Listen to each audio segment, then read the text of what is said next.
Salut l'équipe, on est jeudi et le jeudi pour la 9e saison consécutive, c'est le First Day Show avec un tout nouveau générique. On embrasse tout d'abord Julien Kourouchkine pour ce magnifique nouveau générique qu'on a fait ensemble. Enfin, c'est surtout lui qui l'a fait derrière son ordi. Nous, on a juste fait les mannequins. Avec moi pour cette première émission, c'est pas Jimmy Defoy, mais Thomas Defoy avec Dufan et la Rockies. Comment ça va les garçons? Ravi de vous retrouver dans ce sofa. Enfin, faut pas trop vite le dire, sofa. Ouais, petit sofa. Non, ravi. Tu sais, quand le First Day Show revient, c'est que la saison NBA est vraiment repartie. Donc, nuit blanche, beaucoup de taf, beaucoup de plaisir surtout à passer ensemble. Bah moi très content d'être là pour la première de la saison et honoré d'être le premier invité. Je sais que t'aimes pas ce mot mais... non, on va l'inviter frère, t'es un mec avec nous, t'es un j'aime bien, j'aime bien être invité. T'es dans le générique frérot qui Ouais c'est vrai. Invité quand tu viens manger chez moi. Autant pour moi. T'es dans le générique, t'es un malade ou quoi tu fais? Il a toujours pas compris. Bon, on est ravis que j'étais dans le générique. Je viens de voir le magnifique générique. Comme ça t'as oublié, tu viens de le voir. Ouais mais c'est pour ça, mais comme il est nouveau, je suis pas habitué encore. Si t'es là, c'est qu'il faut faire un petit point Malakoff. Gros début de saison. Ouais, gros début de saison, 5-0 là, c'était pas forcément attendu. Mais écoute, on est invaincu, on va essayer de prolonger la série au max. Là, on reçoit Saint-Maur samedi, donc ceux qui veulent venir, avec plaisir. Tu peux venir, Erwan, hein, ça fait longtemps qu'ils t'ont pas vu, les gars. J'ai beaucoup travaillé, c'est ça, je le vois. Donc, samedi, je suis à Lille, je suis à Winamax. Voilà. Tout à fait, j'y suis aussi, donc oui, avant de rentrer dans le sommaire, parce qu'on a déjà beaucoup de choses à vous raconter, on a quelques annonces à vous faire. Vous savez que cette année, on travaille avec DAZN sur la LNB, et ce dimanche, à 19h, en gratuit sur DAZN, avec Tom Sierra Vino et pas Sierra Bino, on vous offre ce Saint-Quentin Lyon-Villeurbanne, Nolan Traoré face à Théo Malédon, 2 équipes au même bilan, 4 victoires, 1 défaite, ils sont co-leaders. On va se régaler dimanche, 19h, rendez-vous. Vous allez sur DAZN, vous faites un compte si vous ne l'avez pas. C'est gratos les amis, dimanche 19h, rendez-vous pour cette très belle affiche de Ligue nationale de basketball.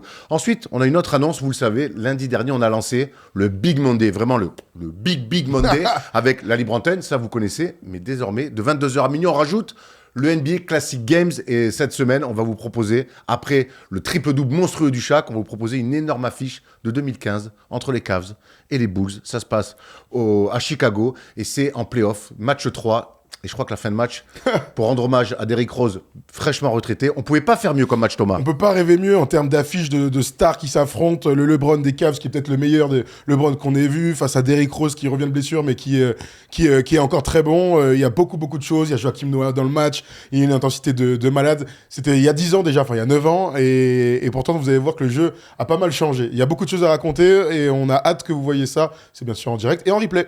Prenez-en l'habitude maintenant. Le lundi, c'est de 20h à minuit dans le Big Monday, libre antenne et NBA Classic Games. Quoi? Tu n'es pas en France? Mais comment tu peux regarder la NBA Classic Games? Parce que c'est géobloqué? Comme ça, frérot, t'inquiète.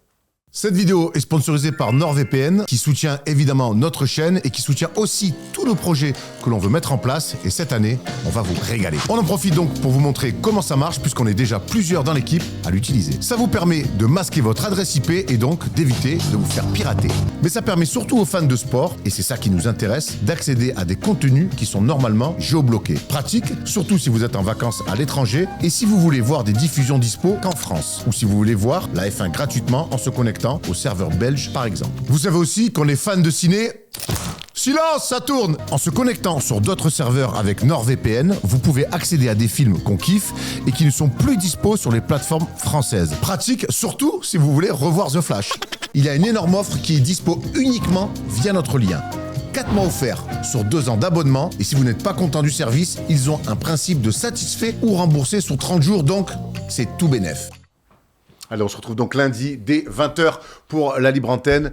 NBA Classic Games et tout ça, ça s'appelle désormais le Big Monday. Prenez bien rendez-vous, réservez carrément votre lundi soir avec la First Team. D'ailleurs, Thomas, petite anecdote, hier on sort de chez Winamax, il y a un groupe de filles qui courent. Ah oui, incroyable! Et il y a une fille qui vient avec nous avec son téléphone, elle était en train de courir et faire un footing, elle nous fait « Oh les gars, je peux prendre une photo avec vous ?» Et on a compris un peu, elle fait hey, « Tous les soirs je dors avec vous, mon mec il regarde toutes vos émissions. » Donc elle a précisé, je fais jamais ça, voilà. Donc merci de le faire pour nous. Elle nous a fait beaucoup rire et on est désolé et on embrasse ton petit ami ou ton mari, je sais pas, mais en tout cas voilà, ça nous fait toujours rire quand les compagnes des mecs qui regardent viennent nous dire on peut prendre une photo pour mon mec. Et on s'excuse à chaque fois, hein, voilà, on le dit. Hein. On est désolé parce que nous... de s'introduire comme ça dans le couple, dans l'intimité. Pardon. Bah oui, c'est... Introduit, très bien. Quand on me dit tous les soirs je dors avec vous, je fais attends, merde, c'est pas le but. Je suis même pas là. On n'a pas fait ces émissions pour ça, quoi. Allez, on avance. Allez, on avance. Les news, parce qu'on est d'abord là pour parler de basket, avant de parler de tromperie ou de je ne sais quoi. Le sommaire de l'émission, et il va être lourd. Comme d'habitude, les news, on va revenir sur ce qui s'est passé depuis mardi soir, puisqu'on sait sait que la NBA a commencé mardi soir. On aura des news. On parlera évidemment des Français avec des fortunes diverses. On ira aussi sur déjà des blessures. Ça, c'est la mauvaise nouvelle. Et puis on reviendra sur la belle cérémonie d'ouverture des Celtics. C'est le bon début, c'est le bon des premiers matchs aussi des Lakers. Le débat, évidemment, autour de notre Victor Wembanyama et de nos attentes, parce qu'une deuxième saison, après avoir été rookie de l'année, après des Jeux Olympiques maîtrisés, magnifiques, eh ben, il y a beaucoup, beaucoup d'attentes sur et en dehors du terrain pour Victor Wembanyama. La palette, on va rester cocorico, Thomas. On va se faire une palette sur Zachary Rizaché, montrer des formes de jeu sur lesquelles il va devoir être très fort pour pouvoir exister. Hier, il a fait son premier match, et ça c'est correctement, moyennement passé. On finira ensuite, comme d'habitude, avec le quiz. J'ai perdu le premier qui comptait pour du beurre, mais là, le premier quiz de l'année, c'est comme les Boston Celtics. Faut taper du poing sur la table, faut montrer qui est qui. T'es chaud? T'as décidé de jouer au quiz cette année? Ben écoute, là, mon objectif, honnêtement, c'est de gagner un qui suis-je cette année. Voilà, c'est l'objectif est clair. Mais tu vas faire 44 émissions. Erwan, il faut commencer par le début, il a raison. Oh, j'en ai gagné qu'un dans l'histoire de un contre qui j'avais joué, Ricky Davis, donc ça avait été facile pour moi. Je sais pas si tu te rappelles. Donc on l'annule. Ambition et humilité. Par contre, Voilà, j'en j'entends un gagne discours cohérent. quand je suis dans mon canapé et que je regarde, forcément, je gagne à chaque fois. Et ça compte pas. Je crois que c'est la pression en fait qui me. T'as raison de dire ça. Je le précise. Tous ceux qui nous envoient des messages pour dire j'ai trouvé avant vous, sachez que quand je suis chez moi et je regarde Question pour un champion, je suis le meilleur du monde. Mais quand il y a une caméra, je m'enflamme un peu. Mais quand on est ensemble, qu'on se tire la bourre et que tu sais qu'il y a un mec qui peut répondre avant toi, c'est pas le même stress. Voilà, je voulais juste préciser. Pour les chiffres et les lettres, quand faut trouver les calculs, moi je trouve avant tout le monde. Mais je suis dans mon canapé. Bah oui. Faux. Pardon. Oui, c'est vrai. Tout à fait. C'est faux. Allez, on va dans les news tout de suite.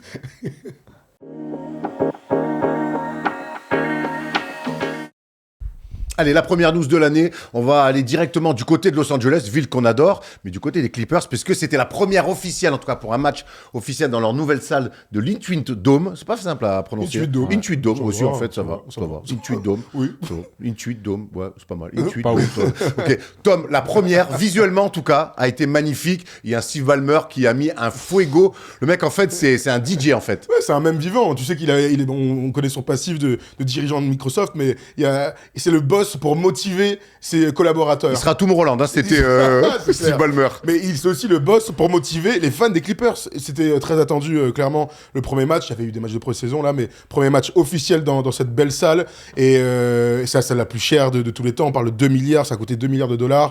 Ils ont tout fait pour que l'expérience fan soit extraordinaire. Il y a 3 fois plus de toilettes que dans toutes les autres salles de toutes les NBA. Il y a plus de 1000 toilettes. Donc en gros, tu fais pas la queue. Et on sait que pendant les mi-temps et début de match, fin de match, la queue pour aller aux toilettes dans les stades, c'est archi relou. Bref, on passe ça. Et puis surtout, cette idée novatrice aux États-Unis, récupérer The Wall comme à Dortmund avec une grande tribune où il n'y a pas de loge.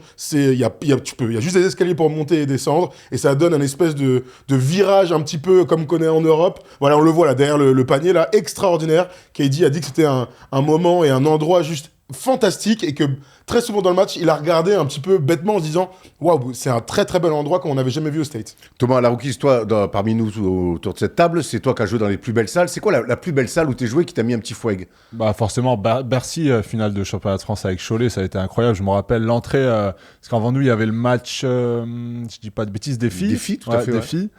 Et du coup, on rentre, mais il y avait énormément de supporters choletais, ils étaient tous en rouge, et là, on rentre juste pour rader, on n'était même pas en tenue, rien. Et là, ils sont tous levés, ils ont applaudi, c'était incroyable, des frissons. Et après, la salle était quand même plus choletesque qu'on avait joué Le Mans, il me semble, Le Mans.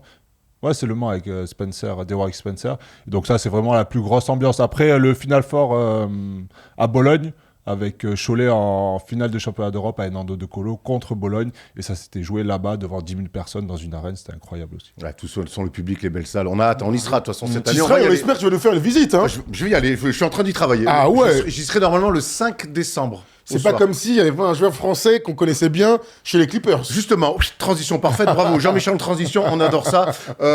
Nicolas Batum hier donc a joué, a fait du Nicolas Batum, 2 points, 2 rebonds, 2 passes.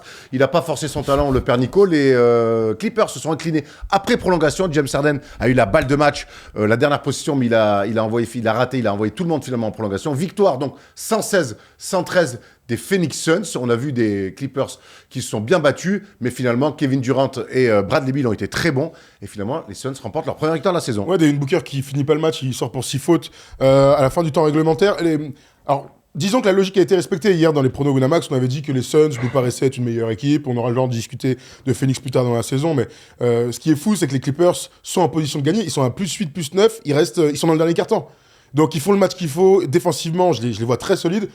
Quand on en a discuté, Erwan, dans les previews, moi je disais, je les imagine pas chuter complètement, même en l'absence de Kawhi. C'est une bonne équipe qui se connaît, Tyronn Lue, des joueurs, des vétérans, une ossature, un semblant de continuité aussi avec James Harden. Donc ils ont fait le match qu'il fallait. Il leur manque juste la W pour valider ce premier match dans leur nouvelle salle.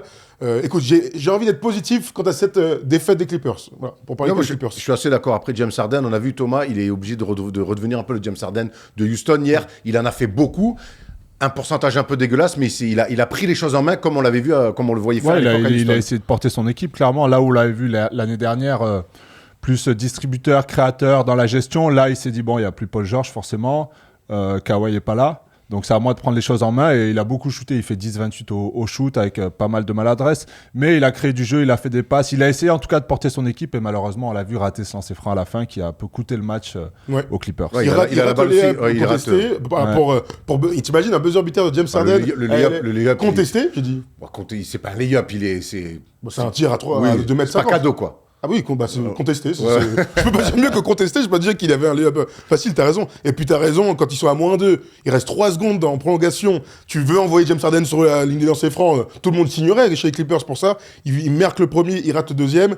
Bon voilà, bien sûr, sur le réseau, il se fait un peu détruire. Écoute, c'est qu'un seul premier match. Pas chez nous, pas ce soir. Ah bah non, pas du tout. Pas ce soir, pas chez nous. Un mot sur Nico Batum, donc on retrouve finalement le Nico Batum qu'on avait laissé, pas du côté des Sixers, mais du côté des Clippers dans son utilisation. Oui, bon, écoute, il n'y a pas grand-chose à dire sur son match. Il a été dans le collectif, il a été là dans des moments importants. Voilà, Nico Batum dans un premier match de saison. On va voir le petit bilan des Français hier soir dans la nuit. Il y a eu pas mal de Français en course. On va commencer avec Gershon Yabusele, messieurs, qui est sorti du banc, qui a mis 10 points, 4 rebonds, 3 passes, 3 interceptions dans une défaite face à Milwaukee. Les Sixers n'ont vraiment pas eu les armes pour lutter face à un Giannis et un Damian Lillard bien chaud. On est content de voir Gershon quand même. C'est ça l'essentiel pour nous, Français, de voir Gershon prendre des minutes. Ouais, clairement, on a envie de le voir sur le terrain. Moi, j'ai toujours un peu peur quand il y a des petits contrats comme ça signés. Je me dis, est-ce qu'il va vraiment jouer? Parce qu'on connaît les Américains, ils sont pleins de blabla. C'est toujours tout le monde. De blair aussi. Ouais, tout le monde est extraordinaire, tout le monde est fantastique. Bon, là, il a eu du temps de jeu. Forcément, il n'y a pas Joel Embiid, il n'y a pas Paul George. Mais bon, il a fait ce qu'il avait à faire. Il a fait du Yabusele. Et j'ai envie de dire que c'est presque à son désavantage quand il y a des absents parce que lui, il est bon quand il y a des joueurs bons autour de lui. Il sait bien se placer, il sait profiter aussi des espaces. Mais en tout cas, là, il fait un match solide pour démarrer pour un premier match. Donc, on est content. Ouais, il joue poste 5. Hein. Ouais, c'est ça. Moi, le seul truc. Pré-saison, il a joué poste 5. Il est backup de Drummond. Exactement. Il est backup de Drummond en l'état. Voilà. Positif, il joue 26 minutes. On l'a vu mettre des filoches. Il est actif. Négatif, il joue poste 5. Et moi, j'ai pas envie de le voir poste 5 dans cette équipe des Sixers. Mais tant que Joel Embiid n'est pas de retour, eh bien, je pense que c'est le rôle qu'il aura. En tout cas, on suivra. Et l'important, c'est qu'il ait raison pour l'instant, c'est qu'il prenne des minutes et qu'il soit plutôt bon. 10 points pour notre Gershon national. On va suivre ça avec. On lui parle tout à l'heure aussi, on peut le dire vite fait. Hein, pour une drafted, on lui parle tout à l'heure. Donc, on fera une petite visio avec Gershon et on en reparlera mercredi prochain. Ça n'aura rien à voir avec l'interview qu'on a faite cet été de lui, parce qu'on aura 5 minutes. Mais bon, oui, on prendra ce qu'on a à prendre. On vit pas à Philadelphie, Erwan. on prendra ce qu'on a à prendre. Remets-nous, s'il te plaît, Tom, le tableau des Français. On va enchaîner avec Zachary Zaché. Non, parce que c'est dans la palette tout à l'heure. On va aller justement avec Ryan Rupert, qui lui a perdu aussi dans une lourde défaite face aux Warriors. Lui, il a joué un petit peu aussi. Il a mis 6 points. Il a même joué 17 minutes, il me semble, Ryan Rupert. Laisse-moi vérifier. 17 minutes, 6 points. C'est bien qu'il soit sur le terrain. J'ai l'impression que le seul souci avec, c'est pas Ryan Rupert, mais avec Portland, c'est que je pense que dans 1 mois et demi, ils ont un nouveau coach. Oui, t'as absolument raison. T'as raison, je vais essayer d'être positif parce que moi je vois. Là, on parle des Français, on parle pas de Portland. Donc j'ai vu Ryan Rupert jouer 17 minutes sur un premier match de saison, donc il est dans la rotation. Prendre des tirs. Il prend les tirs, il est intégré là-dedans. Qu'est-ce que ça veut dire pour sa saison? J'en sais rien. De toute façon, les minutes, elles sont bonnes à prendre quand elles sont là. Voilà, il a joué 16 minutes, tant mieux pour lui, même s'il n'y a pas eu de match cette nuit-là entre les Warriors et Portland. Du coup, tant mieux pour lui, il en a profité un petit peu pour se montrer. C'est aussi ça la NBA, c'est saisir les opportunités quand on en a. Et voilà, là, il fait un match correct, il prend ses minutes. Bon, écoute, on va voir par la suite. Prendre ses minutes, Ryan, c'est mieux que personne. Il faut profiter chaque fois qu'on est sur le terrain. On va du côté de Charlotte où il y a 2 Français. Il y a Moussa Diabaté qui a joué, qui était dans son registre, qui n'a pas non plus éclaté les stats, mais 2 points, 5 rebonds, toujours de l'activité, 2 blocs. Et l'info surtout, c'est que Tidjane Salin n'a pas joué. Ce matin, on en parlait un petit peu avec Steph sur les retours de la nuit qu'on se fait des fois le matin alors qu'on est encore dans le lit. Steph disait, OK, on a compris, Tidjane Salin va aller en G-League. Est-ce qu'on... moi, j'étais surpris de voir un did not play pour Tidjane, qui avait beaucoup joué sur la pré-saison. 22 minutes, c'était son temps de jeu minimum. Il était monté jusqu'à 30 sur plus de 30 sur certains matchs. Un DNP comme ça, froidement. Charles Lee, sévère un peu. Avec notre... Moi, j'étais très surpris aussi. Hein. Pour moi, t'es 6e choix de draft. T'as montré des choses. T'as montré du caractère, de l'envie de jouer. Il a joué tous les ballons qu'il a pu pendant la pré-saison. Bon, 0 minutes. Ok. Surprenant. À voir si c'est une tendance ou si c'est juste parce que face aux Bulls, les Hornets ont été complètement dominés dans la première mi-temps et ils ont complètement dominé les Bulls dans la deuxième mi-temps et qu'ils ont gagné le match. C'est aussi l'info qu'on peut donner pour cette équipe des Hornets. Donc, à voir si c'est la physionomie du match qui n'a pas permis à Charles Lee de faire jouer notre Français. Enfin, l'un des deux Français. C'était à Houston, la victoire. À Houston, avec n'importe quoi. C'est le rouge, n'importe plus, on en a parlé tout à l'heure, pardon. Avec un très bon. Mais en tout cas, la physionomie du match, elle n'a rien changé à ce que j'ai dit. Et un Tomar. Ouais, beau dunk un Tomar de Brandon Miller. Tout à fait. Incroyable Tomar. Ouais. Franchement, peut-être pour l'instant, voilà, il n'y a eu que 2 soirs, mais c'est déjà un énorme highlight de la saison. Ce soir, il y a 2 Français qui rentrent en lice. On pense évidemment à Victor Wembanyama face aux Dallas Mavericks. On pense à Alexar et Bilal face à Boston. Bon courage, messieurs. Et Ousmane Dieng, lui, qui attaque avec OKC face aux Nuggets de Denver. Zachary Zaché, on va en parler. Ce sera tout à l'heure dans la palette. Calm down. Avant de ça, on va rester dans les news avec une mauvaise nouvelle, une première blessure, c'est la fracture de la main de Dejounte Murray. Ça, c'est un vrai coup dur. Lui qui est arrivé cet été du côté des Pelicans, où on se projetait en se disant c'est un bon ajout aux côtés de McCollum, avec Zion, il va enfin avoir un vrai meneur. Zion va enfin jouer avec un vrai meneur. Ça aura duré pour l'instant qu'un match. Ouais, bah voilà, le match contre les Bulls, il est là en fait. Victoire des Pelicans, avec plein de choses intéressantes à raconter. Brandon Ingram qui met 33. Il y a pas mal de trucs intéressants à dire, mais c'est vrai que être positif alors que tu perds ton meneur de jeu, que tu viens de faire arriver et qui fait un bon match, il a 14 passes D sur le match, voilà sa blessure, surtout qu'il intervient dans la toute fin du game alors que les Pelicans mènent de 12 face aux Bulls. Il y a de la frustration, donc à voir pour l'instant son temps où il ne sera pas dispo. On a mis 4 à 5 semaines, ça peut être plus en fonction de la gravité de la blessure. Pour l'instant c'est juste une fracture de la main, on pourra en savoir un petit peu plus tard. Tu avais une petite hype sur ces Pelicans toi, avec l'arrivée de Dejounte Murray? Un petit peu, il allait apporter de la fraîcheur, c'est vrai qu'ils étaient un peu... il leur fallait un meneur dans ce style-là, fort défenseur, capable de mettre du peps un peu. C'était une équipe à McCollum qui est un peu vieillissant à côté. Et là, ouais, se fracturer la main comme ça lors du premier match, ça fait mal au moral. Mais la main, en général, tu récupères plus vite. Voilà, même s'il va sûrement rater un mois et demi, c'est pas dramatique. Je préfère qu'il se fracture la main qu'il se fracture le pied, clairement. Bon, on enchaîne avec, avec une équipe pour qui ça va très bien, où tous les voyants sont au vert. Les Boston Celtics sont parfaitement rentrés dans leur saison. Une magnifique cérémonie d'ailleurs. Et si vous voulez voir les images, vous allez sur Undrafted sur la chaîne YouTube de NBA Europe. Et hier, on a fait tout un retour sur cette magnifique cérémonie qui a eu lieu au TD Garden avec les Celtics. La 18e bannière montée là-haut, la remise des bagues. C'était vraiment des très belles images. Et puis derrière, surtout, on a vu, Thomas, un très beau match. Une prestation royale face à des Knicks qui n'ont existé que 6-7 minutes si on est sympa. Ouais, parce que t'es fan des Knicks. Moi, j'aurais dit 5. Oui, on se rejoint complètement. On a vu tous le même match. On a été choqués par le quart de niveau.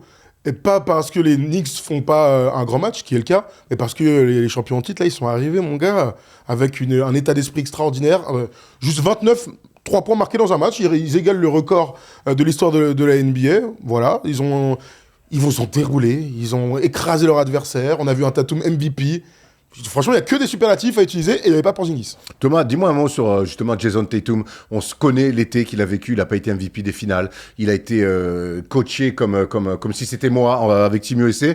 On attendait un Jason Tatum saignant sur ce début de saison. Bon là, il a répondu présent. Bon, il fait un match quasi parfait. Quand on regarde les stats, il n'en a pas fait beaucoup des matchs à ce niveau-là, surtout contre une soi-disant bonne défense. Soi-disant, ouais. Donc là, c'est pas ce qu'on a vu sur ce match-là, mais en tout cas contre une défense des Knicks qui est censée faire partie du top défensif de la NBA, mais quand il est à ce niveau-là, forcément, les Boston Celtics sont trop forts, et en plus, quand tous ses coéquipiers suivent, il n'y a rien à dire. C'est pour ça que c'est la meilleure équipe de la Ligue aujourd'hui. Qu'est-ce que t'attends de Jason Tatum cette saison, après justement cet été je vous ai écouté un peu sur toutes les previews, sur toutes les vidéos. Je vous ai trouvé très dur sur Tatum, parce que on a souvent dit que finalement il était égoïste, que ça marchait pas, qu'il fallait qu'il en fasse moins, tout ça. Donc à l'arrivée, il gagne le titre. Certes, il est pas MVP des finales, mais c'est pas ce qu'on voulait. C'était un titre de Boston Celtics. Oui, il n'est pas MVP des finales, c'est Jaylen Brown.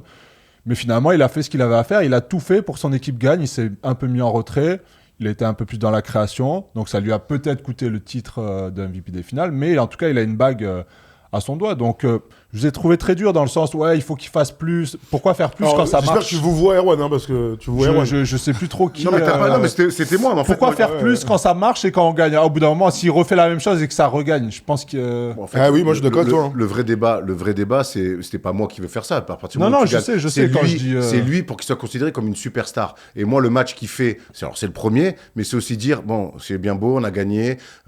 Cet été, je suis pas respecté par un coach légendaire comme Steve Kerr. Ok, va peut-être falloir que je fasse plus, mais à tous les niveaux. On l'a vu faire 10 passes, il met 37, il fait 10 passes aussi. Sûr.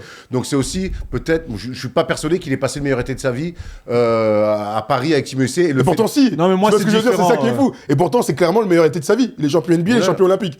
Il n'y a aucun doute. Tu vois, c'est ça qui est bizarre. Après, mais la narrative où il peut être MVP des finales et avoir un vrai rôle avec Team USA, elle est différente. Ouais, j'espère qu'il est intelligent. C'est le mot que j'ai beaucoup employé. Après, si il a ce niveau-là, pendant toute la saison, il sera MVP, il aura juste rien à dire. Tu vois, en fait, c'est ça. Rien à dire. En fait, pour clarifier les choses, c'est que pour moi, Jason Tatum, aujourd'hui, il doit faire une saison de MVP pour dire voilà, c'est bien, on a gagné tout, mais au bout d'un moment, je suis aussi le numéro 1, c'est moi ce gars-là. Voilà, c'est tout ce qu'on attend de Jason Tatum. Mais on aura toute la saison pour en reparler, c'est sûr. Je peux te garantir qu'il y a au moins 3-4 first day shows dans l'année dédiés aux Celtics et à Jason Tatum. Je sais pas s'il y en aura autant pour les Lakers, mais en tout cas, ce qui est sûr, c'est que les Lakers, Thomas, ils ont réussi leur entrée en lice. Bravo LeBron James, bravo Anthony Davis. Ah, pas bravo Bronny James aussi? Bravo la famille James. La famille. Oui, tout à fait. Victoire 110-103 contre les Wolves qui se présentaient avec Julius Randle et sans Karl Anthony Towns. Non, franchement, je me suis régalé, je vais pas vous mentir. J'ai vu un premier match pas forcément surprenant parce que c'est l'équipe que j'ai vue l'année dernière. Donc j'ai vu une équipe avec du cœur, j'ai vu une équipe avec une certaine alchimie, j'ai vu une équipe hyper maladroite, j'ai vu une équipe surtout où Anthony Davis c'est le meilleur joueur. Donc l'année dernière, c'était déjà le meilleur joueur le plus régulier. Là, s'il arrive à confirmer All-NBA Second Team de l'année dernière, les Lakers feront le même type de saison que l'année dernière en termes de résultats. Si LeBron est en forme, bien sûr, on peut mettre des si partout, mais voilà, j'ai vu une belle équipe, j'ai vu une bonne défense, du cœur, de la course, et j'ai vu en plus des plays en attaque, Erwan. Tu nous parles de JJ Redick? Ouais. Bon, oui. J'ai vu des plays en ISO pour Anthony Davis. Parfois, c'était frustrant. J'ai vu de la transition. J'ai vu des mecs qui voulaient se faire des passes. Et j'ai vu des systèmes courts pour des shooters. Alors certes, ils finissent à 5-30. Mais j'ai vu tes plays. Des trucs tac, tac, tac. Des sorties de temps mort. Ça finissait avec un layup, avec une bonne coupe dans le dos. J'ai vu des backdoors. Gros, j'ai vu du mouvement en attaque. J'ai pas vu ça depuis, je pense, vraiment, l'arrivée de LeBron. Thomas, la rookie, je veux ton avis. Du coup, on a eu l'avis de Thomas sur JJ Redick. On a vu un coach vraiment coaché dans ses attitudes, dans sa manière de faire dans les plays. Ouais, on sent un mec passionné qui a envie de transmettre à ses joueurs et on les voit, toutes ces petites vidéos à l'entraînement où il encourage, où il parle. On sent que les joueurs sont réceptifs. C'est important aussi. Parfois, t'as pas... Il faut arriver à faire passer son message. J'ai l'impression qu'il y a beaucoup de respect de la part des joueurs vis-à-vis de JJ Redick. Mais le respect, il se gagne. Je pense qu'ils ont eu des discussions. Ils ont senti que le mec, bon, on sait qu'il connaît le basket. Voilà, il a joué dans la ligue. Après, est-ce que coacher, c'est totalement différent. Mais on sent qu'il est passionné par ça, qu'il a envie de transmettre, qu'il a envie d'amener une nouvelle chose et qu'il y croit à son équipe. Il se dit, j'ai un coup à jouer. Personne nous attend, enfin entre guillemets on est quand même les Lakers, mais personne nous attend très haut. Pourquoi pas essayer un peu de créer la surprise? Et là on l'a vu sur le premier match, c'était plutôt intéressant. C'est vrai que j'aime ce côté de JJ Redick finalement qui arrive, qui parfois pouvait paraître un peu hautain dans certaines sorties quand il était consultant. Là je l'ai trouvé avec proche du terrain, tu vois, et pas de blaire autour, il était là avec ses joueurs pour gagner un match et je voyais qu'il y prenait du plaisir. Et franchement j'ai bien kiffé l'attitude. Moi j'aime bien regarder les coachs dans leur attitude à chaque fois et ça m'a plu ce que j'ai vu de la part de JJ Redick. Comme tu le dis, il en fait pas des caisses.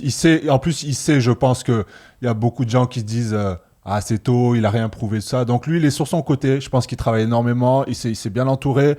Voilà, il fait ce qu'il a à faire. Il parle à ses joueurs. Il sait comment fonctionne le monde de la NBA. Donc, il leur donne aussi une sorte de sérénité à l'équipe. Tu vois, il y a beaucoup d'attentes entre LeBron, le fils maintenant. On a rajouté le fils. Donc ça, il a balayé d'entrée en faisant rentrer les deux en même temps. Et voilà, j'ai l'impression que ça se passe bien. En tout cas, le groupe vit bien, comme on dit. Justement, tu parlais de Bronny et de LeBron. Ils sont rentrés tous les deux ensemble. Ça vous a fait quoi? Vous avez vécu le truc comment? On les a détruits de trop nombreuses fois pour des raisons évidentes, pour pas dire que ça reste un moment historique, que c'est jamais arrivé dans l'histoire de la NBA, que l'image est belle. Voilà, ça c'est un constat pur. L'image est belle. J'espère qu'on reverra pas Bronny sur les terrains pour les Lakers. Parce qu'il n'a pas le niveau pour jouer en saison régulière pour les Lakers. Voilà, donc voilà, je m'arrête juste là-dessus en disant bravo LeBron, t'as réalisé ton rêve. Bah, t'as vu le petit inside quand son père lui parle sur le banc pour lui dire sois prêt. T'as vu l'intensité. Ça, honnêtement, ça m'a fait kiffer. Vraiment, il y avait un truc, tu vois. Après, quand il rentre, moi, j'ai l'impression, même lui, le pauvre, j'ai l'impression qu'il sait pas pourquoi il est là. Bref. Non, mais juste pas le niveau. Par contre, les échanges sur le banc, ça m'a fait kiffer. Oui. Après, je suis d'accord avec toi. Moi, c'était historique. Voilà, ils sont rentrés les deux ensemble. On a tout ce qui fait. Ok, on kiffe. LeBron James, c'est un monstre, tout ce que vous voulez. Après, moi, toujours le seul problème que j'ai, c'est que c'est pas forcément mérité, quoi. C'est un peu. C'est pas mérité. Hein. C'est pas mérité. Donc, il se retrouve sur le terrain, peut-être à la place de quelqu'un aussi qui aurait aimé être là, qui aurait aimé avoir ce contrat. Donc, et moi, je te dis, il va avoir des minutes pendant l'année parce que voilà, il y a papa qui est sur le banc, parce que il veut pas créer. Je vais pas dire des tensions, mais je pense qu'il aura des fins de carton, comme ça, fin de premier carton, sur 1 minute 30 et tout. Peut-être s'il y a des fautes à donner, j'en sais rien. Même si après, s'il veut progresser, aller en G-League, c'est le meilleur des. Oui, moi j'ai envie qu'il ait des minutes aussi. pour les Lakers. Faut qu'il joue le mec. Moi j'ai envie qu'il ait des minutes pour les Lakers, mais les South Bay Lakers par contre. Tiens, toi aussi, toi, t'as un daron, toi. Bah oui, il est con celui-là. Moi, j'aurais jamais pu jouer avec mon père au basket. Il a jamais joué. No offense, les gars. Toi, t'as quand même ton père qui est une légende du basket français. T'aurais kiffé jouer avec ton daron? Franchement, je me suis posé la question. Ah, c'est chaud, mon daron, il est dur, hein. Non, il est dur dans le sens où... Voilà, le shérif, il veut que tout soit... Quand il jouait, en plus, il aimait bien tout contrôler. C'était meneur de jeu, organisateur. C'était LeBron James avant l'heure, ton père. Ouais, voilà, un peu. Et, non, mais il était assez chef et tout. Après, c'était tellement une autre époque, mais ça m'aurait fait bizarre. Après, ça dépend de la relation que tu as avec son père. Là, c'est vous parlez plus depuis 20 ans. Non, mais tu sais, là, il a eu très tôt, ils ont un peu limite cette relation pote. Ouais. LeBron, il est comme ça, il est pote. Fils pote, nous, c'est un peu la vieille école. Voilà, non. Je m'entends très bien avec mon père, tout se passe très bien, attention. Tu rassures les gens qui nous écoutent. Ils sont là, son daron. Non, tout se passe très bien, mais c'est vrai que ça m'aurait fait bizarre parce que j'ai pas la même relation que LeBron avec Bronny, il n'y a pas le même écart d'âge et tout ça. Ça aurait pas pu matcher, de toute façon, au niveau des âges. Non, ça aurait été. Il a arrêté quand? Parce qu'on rappelle que Bronny est né quand LeBron avait 13 ans. Toi, t'es 85, ton père, il est. Ouais, il était en fin de carrière. Il était à Lasvel, il avait 35 ans quand il m'a eu. Donc, ça faisait beaucoup, quoi. Il aurait fallu qu'il joue jusqu'à 52 ans. Sacrément si j'aurais pu jouer lui en prénat à Biarritz. Quoi. Biarritz, c'est la JAB, ils rêvent de la prénat, je te le dis, ils n'ont jamais foutu les pieds. Ah ouais. Je le dis. Alors, on a fait le tour de ces news, on s'est régalé, on embrasse la JAB Biarritz, là où j'ai passé mon centre de formation, 2 belles années exceptionnelles, le lycée Malraux, on vous embrasse. Et on va aller dans le débat, parce qu'on va parler de Victor Wembanyama, qui n'a rien à voir avec Biarritz.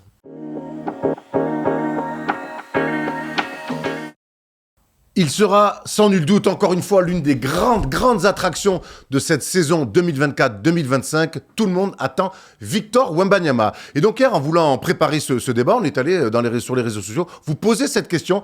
Est-ce que vous êtes Victor Wembanyama est le joueur que vous attendez le plus? Et voilà ce que vous nous avez répondu.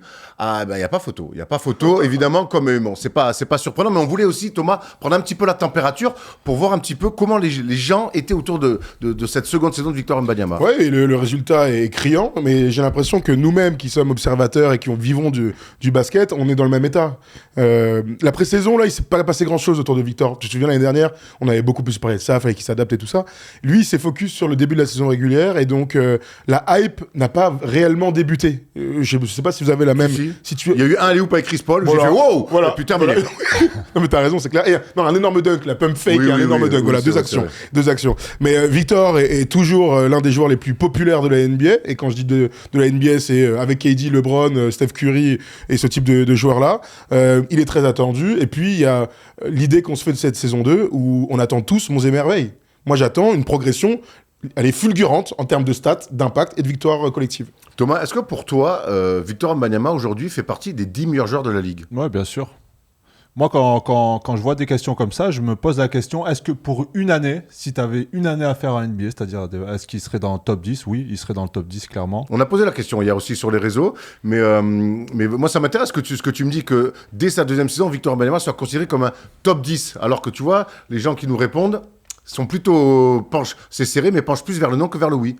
Il faudrait faire la liste des 10, mais oui, moi je le vois dans le top 10 parce que je sais de quoi il est capable. Et en plus, il a même pas montré encore l'étendue de son talent. Il a été vraiment limité l'année dernière. Je pense qu'il y avait un peu de frustration aussi de son côté avec son début de saison.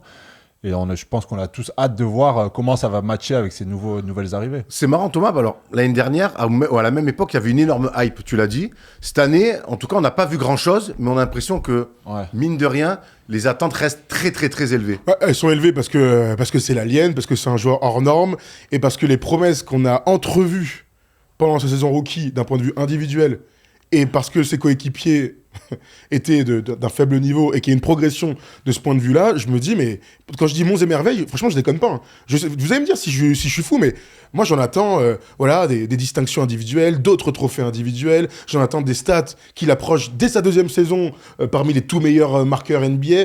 Pourquoi pas être meilleur rebondeur de la NBA, retourner sur le nombre de comptes, la 3,6, c'était que rookie. C'est-à-dire que, et je l'ai beaucoup dit l'année dernière, mais c'est-à-dire que tu connais pas les joueurs en face. Tu connais pas la manière de jouer en NBA. Ils te connaissent pas non plus. Ils te connaissent pas non plus. Donc imagine l'effet défensif qu'il avait déjà avec les contre-attaques, tu sais, qui finissent à 3 points après 4 passes. Là, on sait pas qui va tirer.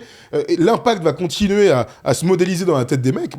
Monts et merveilles. Franchement, c'est la meilleure expression que je pourrais utiliser pour cette saison 2. Pendant qu'on a vu les stats donc et les distinctions la saison dernière de Victor Wembanyama, avant qu'on aille dans le jeu, je veux qu'on reste sur la hype. Parce que Victor Wembanyama, c'est aussi une hype. Et l'année dernière, il a eu des distinctions à lui aussi. Parce que justement, tout le monde en parle, notamment dans les réseaux sociaux et dans les magasins, puisque c'est le maillot évidemment le plus vendu, le deuxième maillot le plus vendu en Europe, le quatrième le plus vendu en NBA. Voilà, je te paye tes followers, frérot. Il y a de quoi faire 2-3 OP sympas avec des TikTokers. Le dunk face aux Celtics, ça a été l'action la plus vue de tous les temps, record all-time donc pour la NBA. Et donc la troisième équipe la plus regardée l'année dernière, c'était les Spurs. Après les Lakers, c'est les Warriors. Alors qu'ils prenaient doudoune sur doudoune. Alors avant qu'on aille dans le jeu, moi je veux qu'on reste sur la hype. C'est ça la hype aussi, Victor Wembanyama, c'est que tout le monde veut le voir en vrai à la télé, veut acheter son maillot, veut le suivre sur les réseaux. Mais franchement, on est les premiers... On est quelque part ses premiers fans parce qu'on le connaît depuis très longtemps, qu'on a eu la chance de faire une interview passionnante, qu'on a commenté pas mal de ses matchs, qu'on a vu les JO. On fait partie de ses premiers fans. Et en fait, quand je me replonge dans l'année dernière, franchement, Erwan, ça fait combien de temps que t'as pas acheté un maillot de basket ? Longtemps. L'année dernière, j'ai acheté un maillot de basket. Et c'était Victor. C'était un cadeau, mais ça faisait très longtemps que j'avais pas acheté un maillot de basket.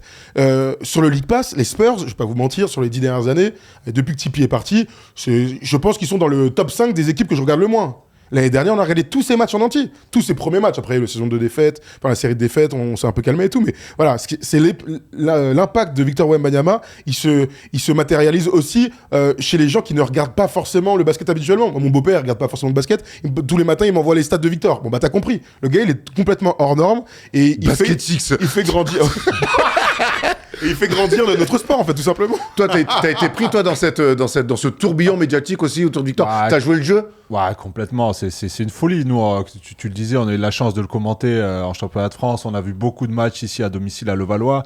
Et après, moi, je me suis tapé tous ces matchs en replay en entier. Par contre, quand il était sur le banc, je mettais des plus 10 secondes à foison. J'avançais. Mais vraiment, j'ai radé tous ces matchs, toutes ces actions. J'avais envie de voir. Après, voilà, son surnom, c'est l'Alien. Ça veut dire que c'est quelque chose aussi qu'on n'a jamais vu. Il a un physique hors norme, c'est un mec en plus qui est archi sympathique, dans ses interviews il est smart et tout, donc on a envie de voir, on a envie que ça marche pour lui, et il a une telle éthique de travail qu'on se dit qu'il a aucune limite finalement, parce que en travaillant comme il le fait avec tout le talent qu'il a, on se dit qu'il va repousser tous les chiffres et qu'il va sûrement faire démentir beaucoup de... On dit parfois les deuxièmes saisons c'est dur d'être All-Star. Moi je le vois possiblement à l'NBA cette année. Merci. À l'NBA ou All-Star, parce qu'on vous a posé la question. Est-ce qu'il sera All-Star cette année aussi ? Et puis vous allez voir ce que vous avez répondu. C'est intéressant le All-Star parce que il y a le vote du public. Alors là c'est quasi unanime. Mais Steph nous disait par exemple qu'avec le bilan peut-être l'empêcher d'être All-Star. Est-ce qu'on imagine Victor Wembanyama cette année ne pas être All-Star ?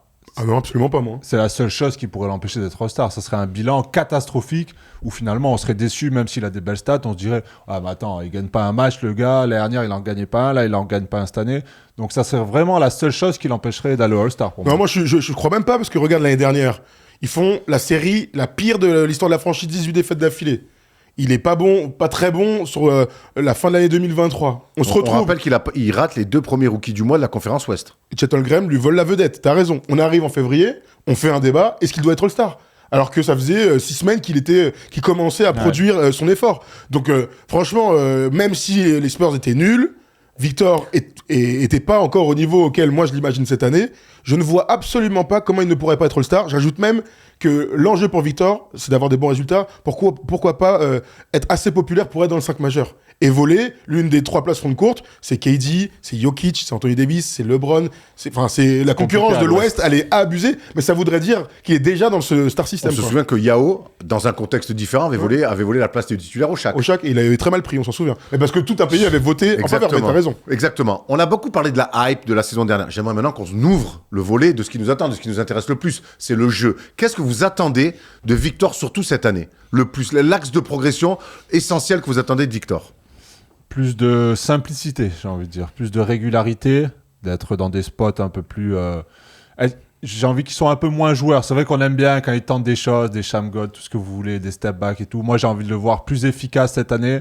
J'ai clairement des stats en tête pour lui. Je le vois un tout petit peu en dessous des 30 points, à 12-13 rebonds, 4-5 contre, 5-6 passes. Voilà, je le vois vraiment faire une énorme saison en termes de statistiques et emmener son équipe vers plus de victoires et dominer la ligue comme il a pu le montrer l'année dernière. Bah, je te rejoins sur la simplicité que j'appellerais la maturité. C'est une année 2, donc il rentre pas dans son prime, tu vois. On attendra saison 4, 5. Il est même censé en être loin. Hein. Bah oui, loin, on verra saison 5, 6, 7, 8, on verra. Ce sera ça son prime si tout se passe bien. Moi, ce que j'en attends, c'est un tout petit peu plus de maturité dans le jeu, ça revient à ce que tu dis. Ouais. Donc ça se traduit par des trucs archi simples, moins de paires de balles. Voilà, la maturité, c'est moins de paires de balles. L'année dernière, il a presque 4 paires de balles par match et souvent des paires de balles franchement évitables. Tu vois, des passes un peu faciles, des dribbles. Tu parles du Shamgod. Moi, le Shamgod, il le fait quand il veut. En revanche, il commence un peu à dribbler, qu'il y a des prises à deux, des petits viennent là. Trop sur les montées là. Voilà, par exemple. Donc voilà. Et un truc, mais qui est censé venir avec le temps. Encore si je reste sur les stats, c'est un meilleur pourcentage sur ses tirs à 3 points, donc de meilleurs tirs. La sélection de tirs est hyper importante, mais ça se rejoint avec la maturité. Moi, je te rejoins complètement sur la sélection de tirs. L'année dernière, c'est vrai que par moment, on l'a vu un peu partir dans tous les sens. Et Vincent Collet, avec qui j'ai eu la chance de parler dimanche sur RMC, disait que c'était des choses un petit peu à gommer. On sait que c'est un joueur de toute façon qui a un jeu à risque, qui prendra toujours des risques. Maintenant, c'est toujours trouver le bon compromis entre la prise de risque qui est positif pour ton équipe et pas négatif. Tu vois, on a les mêmes débats dans un autre registre avec Marine Johannes chez les filles. C'est des joueurs à risque. Maintenant, il faut que le risque soit bénéfique pour l'équipe et pas l'inverse. Westbrook, on parle tout le temps de Westbrook pour ça. Hein. Après, l'énorme problème avec lui, c'est que, honnêtement, il peut quasiment shooter sur toutes les possessions. Il fait 2m24, il a un shoot assez haut, il a du jus. Donc, pour moi, ça va être une de ses plus gros défis, c'est de trouver... Qu'est-ce qu'un bon shoot, qu'est-ce qu'un moins bon shoot, on va dire. Parce qu'il n'y a pas vraiment de mauvais shoot avec lui. Comme les chasseurs. Ouais, voilà. Parce qu'il est capable de shooter dans toutes les positions, de loin, de près. Donc, c'est à lui aussi, comme tu l'as dit, de gagner en maturité à ce niveau-là. 2 choses. Sur son poste, on imagine que le faire jouer en poste 4 et l'associer à un poste 5, on pense à Collins notamment. On va prendre cette déclaration. L'an dernier, j'ai découvert la NBA. J'ai envie d'être la base défensive de mon équipe, mais aussi un playmaker en attaque. Je veux être un patron. Je veux pas être un patron, mais un leader. L'équipe doit évoluer à un certain standard. Jouer le play-in ou les playoffs, c'est l'objectif minimum. Donc au moins, il affiche ses ambitions. On imagine que moi, ambitionner le play-in pour un play-off, c'est pas quelque chose qui me choque, même si je pense qu'ils n'iront pas. Oui. Du coup, ma question que je pouvais vous poser juste avant, c'était ça.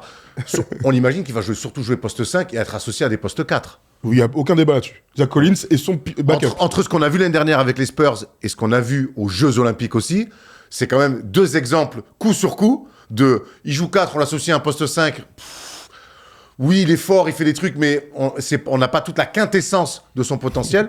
Si on le met poste 5 et qu'on le met avec des postes 4 de métier, on voit tout de suite que ça change. Je pense que ça, on est tous plutôt d'accord. La question, ça va être avec quel type de joueur il va produire le meilleur basket. Donc, dans le 5 majeur, on va l'imaginer avec Jeremy Sohan et avec Harrison Barnes.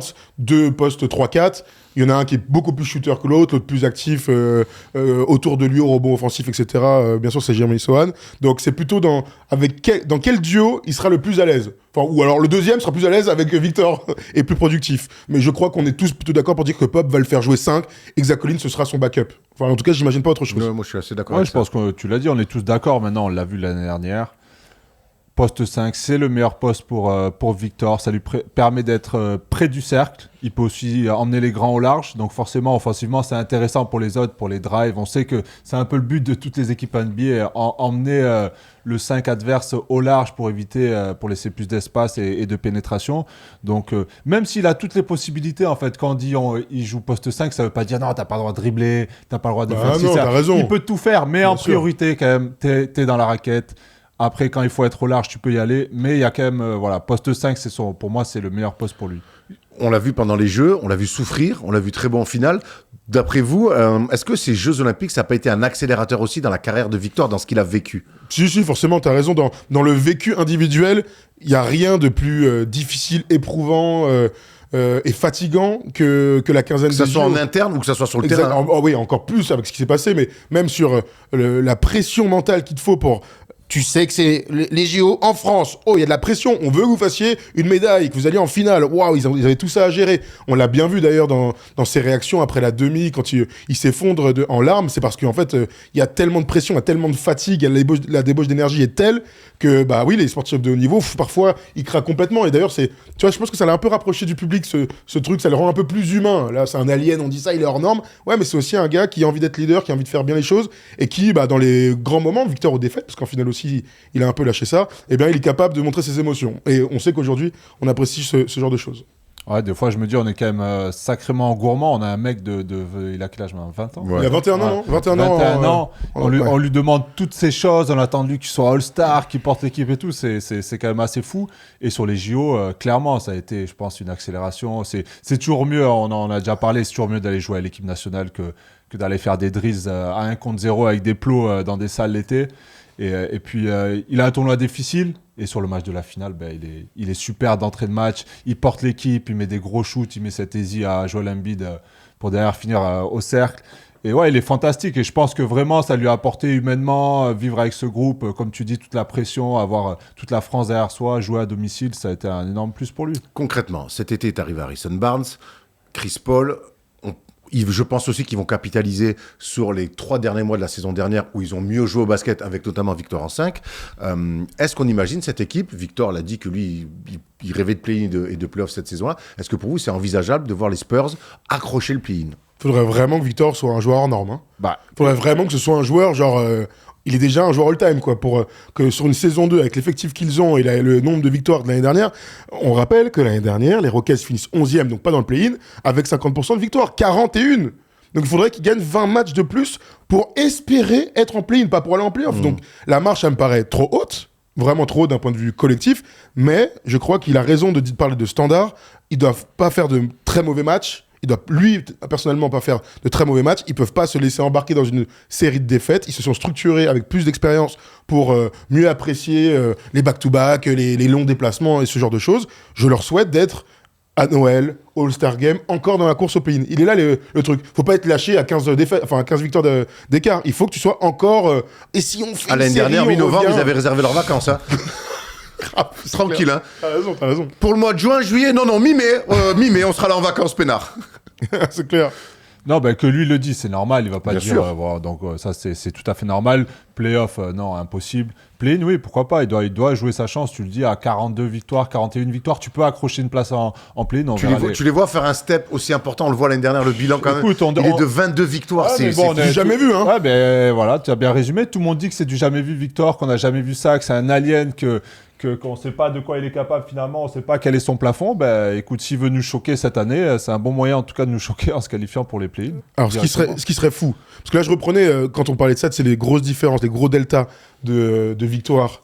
Il y a toujours un mec, moi, qui me vient à l'esprit, c'est Steve Nash. Steve Nash, entre 2003-2004, les Suns, ils sont à 29 victoires. L'année d'après, ils sont à 62 victoires. Oui, et on se souvient que Steve Nash était MVP. Balance-moi le roster aussi. Non mais attends, au-delà de tout, oui, machin, le roster et tout, je te parle d'un truc factuel. Okay. 29 victoires, il y avait peut-être des blessures, des trucs, bien sûr. Et l'année d'après, t'es à 62. Et Steve Nash avait été MVP. Donc il faudrait que Victor soit dans la course au MVP pour les imaginer être au play-in. Je parle pas d'être 62, hein. Je parle dans la course au play-in. Et on peut vous voyez ce que je veux dire ? Ouais, on peut l'imaginer cette année avoir ses premiers votes pour le MVP. Sans aucun doute, hein. Moi je le vois top 10. Hein. De toute façon, Monts et Merveilles, les gars. Hein. Gros, admettons qu'il gagne vraiment 20 matchs de plus. M&M. Ouais, 20 matchs de plus. Meilleur défenseur de l'année, on espère. Des stats en hausse. 5 du All-Star Game. All-NBA. Bah oui, tu peux être 9e. Puis on sait que ça marche aussi à l'image, par les actions. Oui. Parce que... Ah, justement, j'y arrive. Qu'est-ce qu'on attend de Victor Wembanyama cette année? Et pour une fois, je vais répondre à ma propre question. Moi, c'est les duels avec les superstars de cette ligue. Encore plus que l'année dernière. Dans la continuité de l'année dernière, son duel avec Yanis, exceptionnel. Le duel avec KD, avec KD, exceptionnel. Embiid, quand il met 70, Joel, il en met 33. Joel, Victor, Embiid, il en met 70, Victor, il en met 33. Vraiment, je veux qu'on ait vraiment des images face à des superstars aussi. C'est comme ça que ça marche dans la ligue. On a vu Gershon avec un dunk sur LeBron, comment ça hype. Les joueurs l'ont découvert là. Mais bon, on connaissait depuis longtemps. Moi, j'ai envie de voir ça aussi, Victor face aux meilleurs joueurs de cette ligue. Ah, t'as totalement raison. Ça marche comme ça, la NBA, c'est un business. Forcément, tous les match-ups contre les superstars vont être analysés, surtout lui qui est fan de Durant. On sait qu'il a un peu le profil de Giannis, avec, bon, bien sûr, un shoot en plus. Mais forcément, ça va être des matchs limite contre double. S'il performe dans ces duels, dans ces match-ups, et qu'il sort des statistiques de dingue, plus la victoire, forcément, ça aura face à LeBron aussi. Ouais, face à LeBron, ça aura un impact sur sa fin de saison et sur les distinctions individuelles. Voilà, les top 10 NBA, Wemby déjà dedans, c'est selon ça ESPN, et Wemby est 11e. Le CBS aussi les avait mis 11e. Il est souvent 10, 11, 12, comme ça. Et il y a un truc, nous, qu'on ressent pas trop de France, mais tous les énormes duels face aux superstars sont à la télé nationale et c'est gratuit. Donc l'impact d'un gros match face à Yanis, face aux Lakers, bref, ce dont vous venez de parler, eh bien, a beaucoup plus d'impact chez eux. Nous, en fait, on les regarde tous les matchs sur le League Pass. Donc après, il faut qu'on s'envoie un texto. Eux, ils sont sur TF1, c'est TNT ou ESPN ou je sais pas quoi. Ils regardent et puis à la fin du match, on vient de voir un truc de ouf. Là, il y a Victor qui a mis 40. Tu vois, donc il y a aussi ce rapport-là dans la hype et dans les gens qui vont voter en fin de saison pour MVP, les journalistes. La digestion d'un gros match sur une télé nationale est différente de nous quand on regarde sur les réseaux sociaux. Exactement. T'as parlé d'une chose aussi, c'est que dans la grande saison qu'on promet, qu'on espère de Victor, il y a forcément les titres individuels, même si Victor met toujours le collectif en priorité. Il y a quand même aussi, on l'a vu déjà l'année dernière, glaner son premier trophée individuel de rookie de l'année. Cette année, on imagine que le titre de DPOY, ça va être aussi un objectif pour lui. D'ailleurs, un petit mot sur Rudy Gobert, qui est le tenant du titre et qui, lui, vient de re-signer. On voulait faire une petite parenthèse aussi sur la re-signature de contrat de Rudy Gobert. Ouais, c'est une bonne affaire pour les Wolves. Hein. Vous savez qu'ils sont en galère. Enfin, en tout cas, ils essayent d'assainir leur masse salariale. Et Rudy Gobert, donc, a décliné sa player option de l'année prochaine, 46 millions, pour re-signer un contrat de 3 ans, 110 millions de dollars. Donc, ça donne clairement une belle ristourne pour la masse salariale. Là, il passe de 46 millions l'année prochaine à 33 millions. Ça fait 13 millions, sachant qu'il y a la luxury tax et que les règles de masse salariale, etc. en NBA se sont renforcées ces dernières années et que c'est compliqué parfois, tu peux plus recruter. Bref, on en rediscutera une autre fois. Donc voilà, dans cette idée ils sont en vente, les Wolves. Rudy Gobert, eh bien, c'est leur homme le plus fort à l'intérieur et ils veulent continuer à compter sur lui. Et ben, ça va dans ce sens-là dans cette prolongation. Gagnant, Serge. J'ai l'impression. Du coup, ce trophée, on imagine que cette année, que Victor, il va falloir qu'il gagne ce trophée-là de DPOY. On rappelle qu'il a fini 2e la saison dernière avec la pire défense collective de la Ligue. Ouais, ça, c'est Mais fou. il a fini meilleur contreur. Il est largement meilleur contreur dans des stats all-time. Donc, c'est un... Tu sais, non seulement j'ai envie qu'il le gagne, mais en fait, Victor, son objectif, ça doit être de gagner un trophée individuel par an, quelque part. Pourquoi? Alors, je sais plus si la règle, elle existe vraiment, mais pourquoi pas le MIP aussi? Ouais. Tu vois ce que je veux dire? La deuxième année, c'est rare. C'est rare, mais c'est arrivé. On en a discuté plein de fois. Donc, oui, il y a 2 objectifs clairs. Parce qu'en deuxième année, t'es censé progresser. Quoi. Bah oui, je sais, mais bon, ça arrive parfois. Tu vois, à part si vraiment il y a un gros delta. Bon, imagine, il a 30 points par match. Enfin, je sais pas, moi je... alors tiens, ça tombe bien. On a les cotes pour voir si Victor Wembanyama, les cotes sur Winamax de Victor Wembanyama, pourquoi pas meilleur scoreur. Vous regardez les cotes, 75. Ouais. Après, on a quoi? Tourne à plus de 26 points, c'est ça? On va l'avouer, les codes. Inscrit 40 points dans la saison. Sur un match, hein, bien sûr, parce que les 40 points, il va les mettre. Et meilleur contreur. Alors, moi, je vais te dire un truc. Alors, meilleur scoreur de la saison, peu probable. Les mecs sont à 33, 34, 35. Joel Embiid, Luka, tout ça. Shea, machin. Peu probable, d'où le 75. Tourne à 26 points, on y est. Hein. On a tous mis 25 ou plus. Franchement, 1,90, intéressant. Si Grégory ne le fout pas sur le banc, bien sûr. Bah, a priori, ou si les restrictions de minutes sont parties, a priori, il n'y a pas de souci. Inscrit un match à 40 points, 1,15. Oui, c'est pour ça que la cote n'est pas haute. Bon. Et meilleur contrôle de NBA, 1,15 aussi. Bah, moi, je suis plus sceptique sur ça là. Bah, il y a qui d'autre? quand tu es un fort contreur, j'ai tendance à croire qu'on t'évite de plus en plus, on l'a vu, des rookies démarrer sur des grosses saisons au contre, et ils n'ont pas évolué. On a vu des rookies... En fait, ce que je veux dire, c'est qu'il fait tellement peur que les mecs, ils vont même plus aller au lay-up. Ou soit ils tirent des shoots, ils tentent des shoots incroyables, des grands flotteurs, ou tu vois, ils évitent beaucoup. Donc sur ça... Alors, c'est une réalité, mais à un moment donné, un mec qui va au lay-up, c'est un mec qui va au lay-up. Tu vois ce que je veux dire? Et Victor, quand il y a un mec qui va au lay-up, en général... Eh ben, c'est la Chandler. J'espère, en tout cas. C'est la Chandler. Je vois l'idée. Je comprends ce qu'il veut dire. Alors, est-ce qu'il va tourner à 4,5 contre? Je pense pas. Mais j'ai aucune raison de penser qu'il descende tous les 3. À partir de 3, c'est un truc de ouf, les mecs. Tu vois ce que je veux dire? Messieurs, dernière question pour finir ce débat autour de Victor. Et elle est aussi pour vous qui nous regardez dans les commentaires. Ça serait quoi la saison parfaite pour Victor Wembanyama? La saison parfaite, vraiment parfaite. Calme-toi un peu. Je suis surexcité. Alors, la saison parfaite, c'est que déjà, tiens, il y a Tom qui t'a envoyé un texto, c'est pour ça. La saison parfaite pour moi, c'est que déjà, dans son état d'esprit et la maturité qu'il va afficher, il va pas passer son temps au large. Donc, la première chose que je veux voir, c'est ne pas passer ton temps au large, ne pas être très attiré par le 3 points, ce qu'il est naturellement, parce que c'est un petit dans sa tête. Donc déjà, s'il arrive à faire ce petit changement-là, à être proche du texte, à commencer à avoir un go-to-move qui se crée. J'ai regardé encore hier des highlights de Lamarcus Aldridge. Je sais pas pourquoi, en ce moment, sur Twitter, j'en ai des tonnes. Aldridge, il avait un go-to-move, il est devenu All-NBA, plusieurs fois All-Star, et c'est devenu, à un moment donné, le meilleur pivot, le meilleur poste 4 de la NBA avec Kevin Love. Donc, j'ai envie, moi, que ça et Nowitzki, quand même, à l'époque. Il se tire la bourre avec Nowitzki. Oui, si tu veux, Nowitzki. Oui, mais on a bien cité le Dirk, quand même. Oui, bien sûr, si tu veux. S'il commence dans son état d'esprit, à aller dans cette direction-là, voilà ce que j'en attends. 27-28 points, 12 rebonds, plus de 3 contre encore une fois, des victoires, un bilan pas loin des 50%, une place au All-Star Game dans le 5 majeur. Ta liste de Noël. Il m'a dit la saison parfaite. Je sais. Donc, non seulement il va au play-in, mais en plus, il se qualifie en play-off. Donc, première série face au premier de la conférence Ouest. Saison parfaite, hein. Et à la fin, gros, il est là. Il finit podium MVP, Deepoy, MIP. Il va à l'Euro 2025. On est champion d'Europe. Voilà ma saison parfaite, Erwan. C'était ma question. Ah là, oui, c'est vraiment la liste au Père Noël. À toi, Thomas, bon courage derrière. Ah ouais. Il a tout pris. Écoute, moi, j'ai tout pris. Excuse-moi, Thomas. Sur les stats, moi, j'espère qu'il va me follow sur Instagram. J'ai déjà entendu ça quelque part. Sur les stats, je suis un peu comme toi. Après, moi, j'ai envie de le voir jouer 36, 37 minutes par match, jouer les back-to-back. Ça existe encore, ça, en NBA? Ouais, écoute, 35 si tu veux. Ah ouais. Voilà, participer à tous les matchs, faire les back-to-back, être en bonne santé, ne pas se blesser, ça reste pour moi un objectif et je le souhaite. Je prie tous les jours pour pas qu'il se blesse parce que j'ai envie de le voir jouer et il me fait kiffer. Et voilà, sur le reste, je pense que tu as tout dit. Surtout, ce qui est important, c'est trouver ses moves. J'ai envie que ce soit un tueur dans le périmètre. Voilà, pour moi, ça doit être son arme fatale. Dans le périmètre, à 2 points, assez proche du cercle, avec sa taille, son envergure.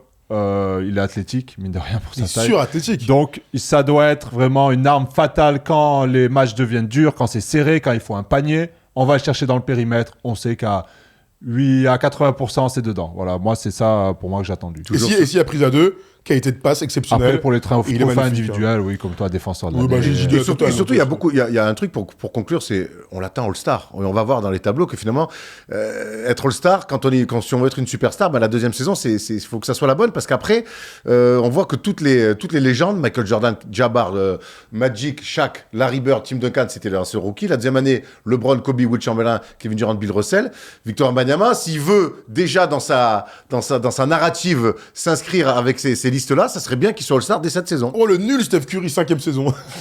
Pour ceux qui sont pas au courant, bien sûr, il y avait des problèmes de cheville terribles. C'est pas notre problème, ça. Ce tableau, il est à charge pour Steph. Mais bon, ça fait partie de l'histoire. Non, c'est pour donner un exemple. Une saison une carrière n'est pas terminée dès le début, bien sûr. Mais t'as raison, déjà l'année dernière, moi j'étais un peu déçu qu'il ne le soit pas en tant que rookie. Je pense que c'est la faute de Greg, j'en ai déjà pas mal parlé. Voilà, écoute, les accomplissements en NBA, ils comptent autant individuels, autant que des titres. Après, c'est quand même le constat de ces dernières années. Il a le temps pour aller chercher un titre. Personne ne lui en voudra pas si, sur les 5 premières années, il n'est pas champion. En revanche, les accomplissements individuels, il doit aller se les chercher comme un grand. Et le All-Star Game, c'est la première étoile à aller chercher. Allez, dites-nous, vous, dans les commentaires, quelle serait la saison parfaite pour Victor Wembanyama. Et nous, on va se pencher sur un autre Français qui, lui aussi, a des choses à aller chercher, des accomplissements personnels à aller chercher. C'est Zachary Zaché dans la palette de Toto.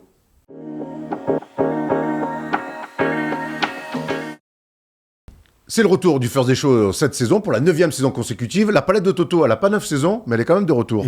C'est clair, c'est un chérubin à côté du First Day Show, la palette. C'est vraiment le demi-frère, tu vois, d'un remariage. Oui, on a changé. Allez, d'accord. Et si on parlait de Zachary Zaché, on n'a pas parlé dans les news. Il a joué son premier match hier. Exactement. Il a marqué 7 points. Il a marqué son premier panier à 3 points en NBA. Et bien, c'est l'occasion de faire une palette sur ce qu'on a envie de voir cette saison pour Zachary Zaché, bien sûr, dans la course au rookie de l'année. C'est normal, il est numéro 1 de la draft. Allez, on y va tout de suite. 4 actions. Zachary Zaché, c'était en pré-saison. Et on va regarder des choses simples, mais des choses qui doivent être efficaces pour que Zachary Zaché taffe aux côtés de Trae Young. On y va tout de suite. Les Hawks ont cette envie de pousser la balle, bien sûr, et il va devoir profiter des espaces en transition. Zachary Zaché au rebond, la passe à son meneur de jeu. Ça, c'est bien ça. On aime bien quand les gars font ça. Première passe et de la course. Ça se projette. Il y a du Jalen Johnson là qui court. Ça envoie. On y va à fond. Tac, tac, tac. Et la défense, Trae Young est un joueur ultra dangereux, obligé de défendre assez haut sur lui. La défense est clairement focus sur le porteur de balle.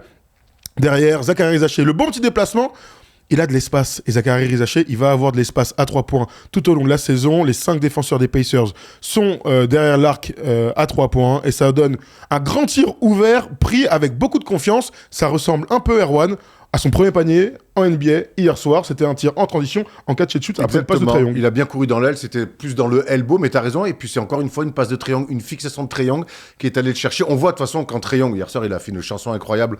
Au Nets, mais c'est vrai que quand cette équipe-là qui aime courir, et il y a Trae Young qui dribble, eh ben, tous les regards vont sur lui, on vient resserrer, refermer, et derrière, ça va donner des tirs ouverts. De toute façon, je pense que les espaces créés par Trae Young, ça va être aussi les premières briques du succès de Zachary Zaché. Absolument. Thomas, tu interviens sur la deuxième action, qu'on va aller voir tout de suite. Let's go. Allez, deuxième action pour ce bon vieux Zachary Zaché. Ça, c'est des trucs qu'on a envie de le voir faire au fur et à mesure de sa progression. Et c'est ce que la rookie se fait en National 3, donc ça tombe bien.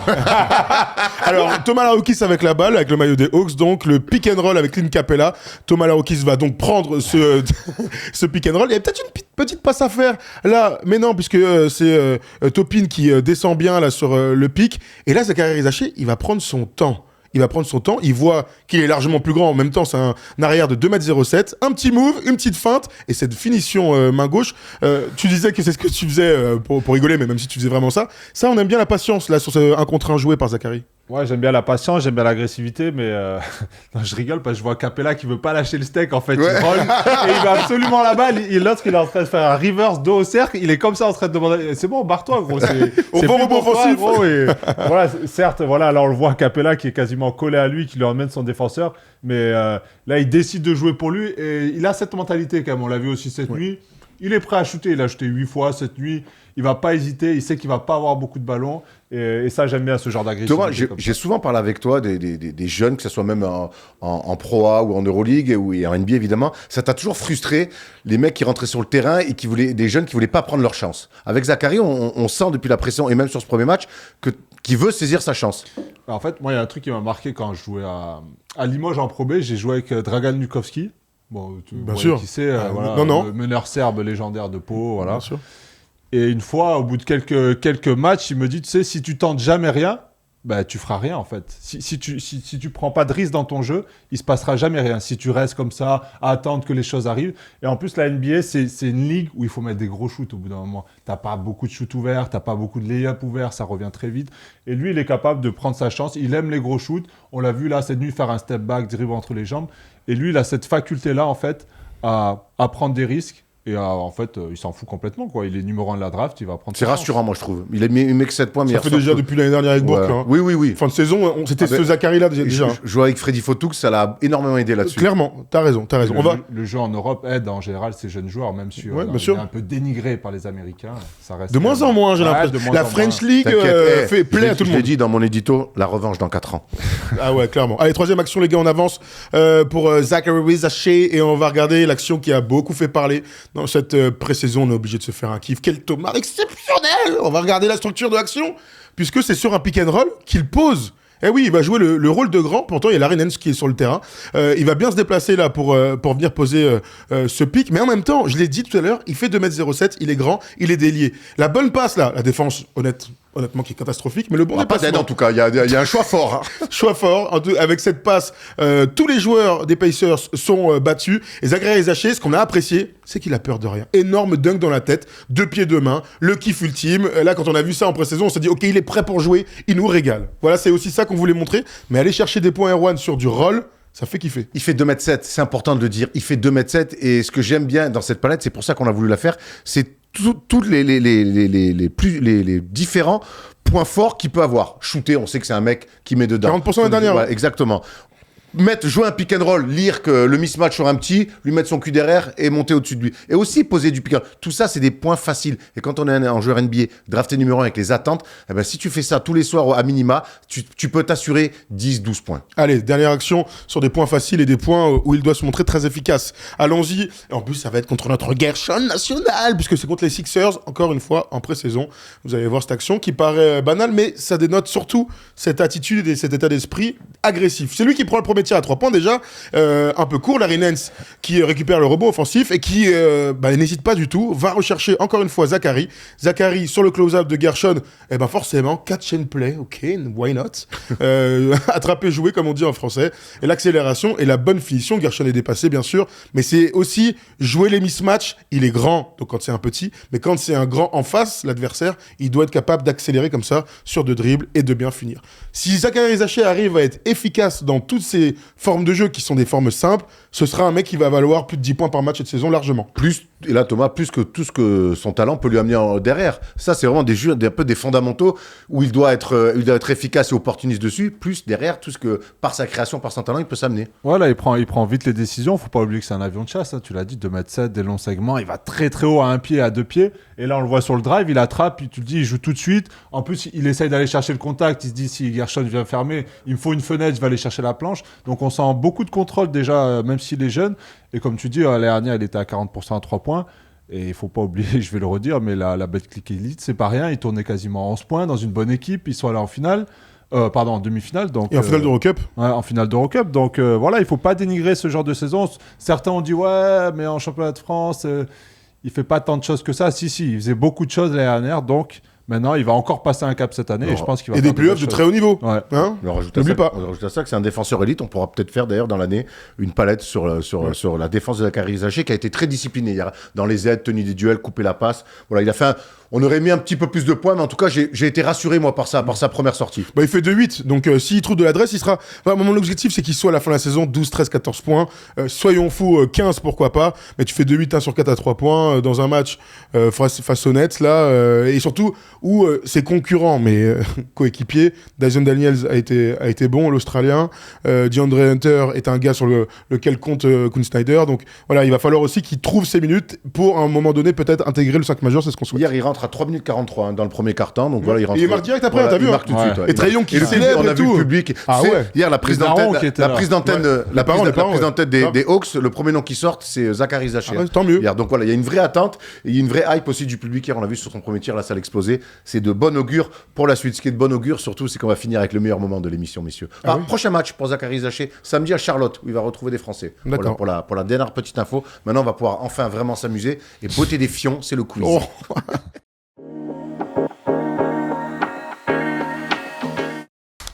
Allez, qui dit fin d'émission, dit quiz. Encore une nouvelle saison, les gars, très heureux encore d'être là et j'espère que vous allez être bons. Il était prolongé, lui. Très bon. Gros, c'est quoi, tu me l'as pas dit? Il avait une player option, il l'a prise. Et j'ai pas signé le contrat de Gobert. Hein. Ouais, bah moi non J'ai plus. vu mon Moi non contrat. plus. Pas ici en tout cas. Je vais pas mettre maman à l'abri tout de suite. Mais bon, c'est pas grave. Les gars, j'ai les stats, je vous redonne, c'est très marrant, les stats all-time du quiz. Qui a gagné le plus de quiz, c'est un peu à Ah charge. oui, c'est vrai, j'avais oublié cette histoire C'est là. un peu à charge contre Thomas, mais c'est plutôt marrant. Erwan, all-time, 79 victoires. Thomas Dufan, 80 victoires. Il a pris l'avantage. Attends, je suis premier. Ouais, Eh tout oui. d'abord. Depuis tous les qui suivent qu'on fait, il y a un d'écart. Ah, il mène, Tu te souviens, Emile, l'année dernière, avait tout compté, c'était fou. C'était exceptionnel. Et Thomas Larokis, 1. Allez, c'est parti. On s'en souvient. Proportionnellement, je suis bien ou pas? Parce que j'en ai pas fait autant qu'eux. T'es pas mal. Ok. T'es pas mal, c'est rare qu'un consultant prenne un Théo qui suit. et mes sœurs, on a pris plusieurs. Oui, Très bon. Steph aussi, il en a pris. Steph, on l'a pris que Arthur. C'est rare qu'un consultant qui ne connaisse pas le basket en prenne. Allez. Les gars, Eh, mais quel toupet, non mais je rêve. Ah non mais attends. on fait un quiz. Putain, On commente ensemble bientôt en plus. non Oui, ils mettent comment ensemble sur Ah, Dazone. on s'aime. Allez, on fait une petite énumération, le qui suis-je, comme d'hab. Allez. Énumération, où joue-t-il cette saison? Ah ouais, vache, c'est Ils dur, ont ça. changé de franchise, il faut me dire où c'est de la rapidité. Plusieurs noms. Allez, c'est parti. Tim Hardaway Jr., où joue-t-il? Détroit. Détroit, 1-0. Corey Joseph. Oh, Toronto. Non, il joue à Washington. l'Est. Ah, je l'ai vu. aucune idée. À l'Est, si vous l'avez pas, j'enchaîne. Indiana. Non, c'était Orlando. Drew Banks. Eubanks. Eubanks. Je sais. Phoenix. Non, il est parti. Ah, attends. Ah Je oui, l'ai il vu, était ce à Phoenix. bâtard. À Utah. Utah, bravo, un partout. Ah ouais.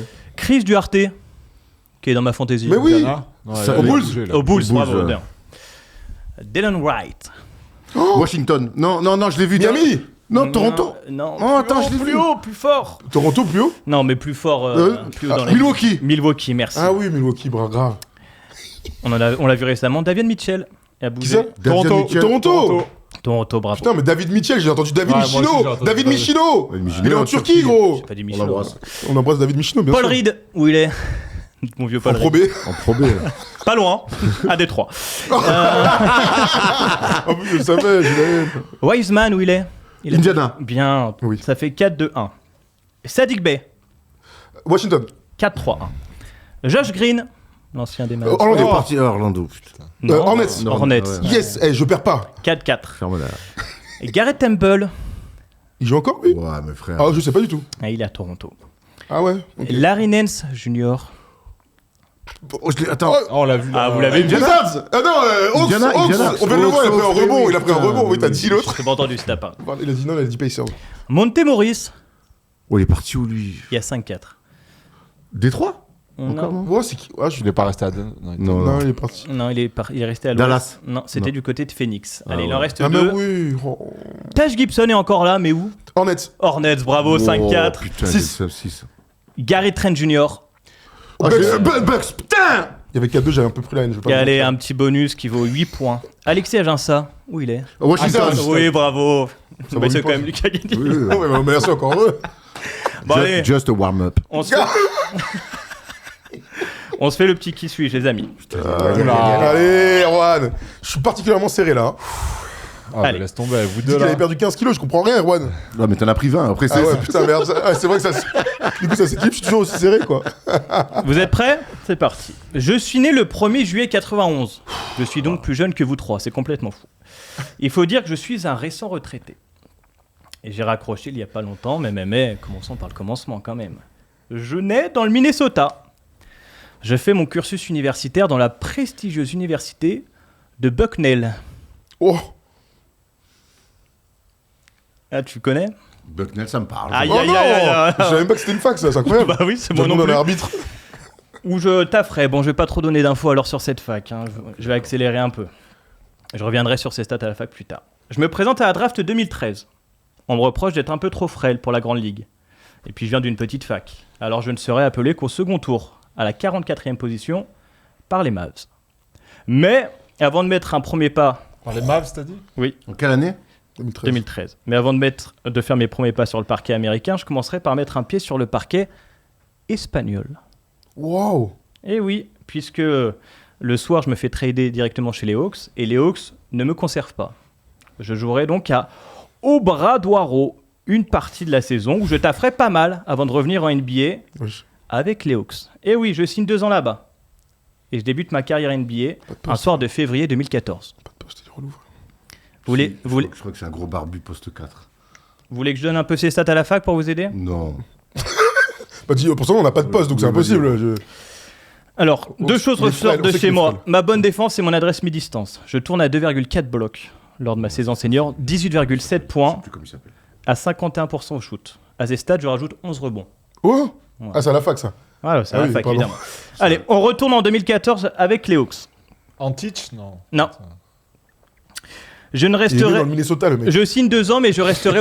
Et s'il vous plaît. Je resterai pas 2 ans, mais 4 ans, parce que finalement, je signerai un autre contrat. Donc 4 ans du côté d'Atlanta, où je serai un joueur de rotation. 15 minutes en moyenne durant ces années. Oh là là, je l'ai. C'est un gros barbu, tête de tueur. Pour 5 On points et dirait 3 Kimbo, rebonds. là, je sais plus son nom. Oh là là. Je développe au fil des années un shoot à 3 points fiable pour un mec de 2m08. C'était bien Perro Antich, c'est dommage. Je suis évidemment là lors de la grande saison des Hawks Bah en oui. 2015. En playoff, je joue 10 minutes par match. En 4 ans, je montre à la Ligue que je suis un bon shooter et un joueur intelligent, polyvalent, mais aussi un rappeur. Et oui, j'ai enregistré des morceaux et j'ai même fait un freestyle à l'époque pour Inside the NBA. Je vous fais écouter rapidement. Quoi? Ça, il y a des artifices, hein, maintenant. Ah bah si Ouais, j'arrive ou à pas. mettre... Attendez. Le planning. Ça ne marche pas. Alors, je suis un très mauvais rappeur en tout cas. En 2018, je pars des Hawks. Je suis échangé à Philly pour en échange avec Timothée Spencer Luawu Rose. Cabarrot.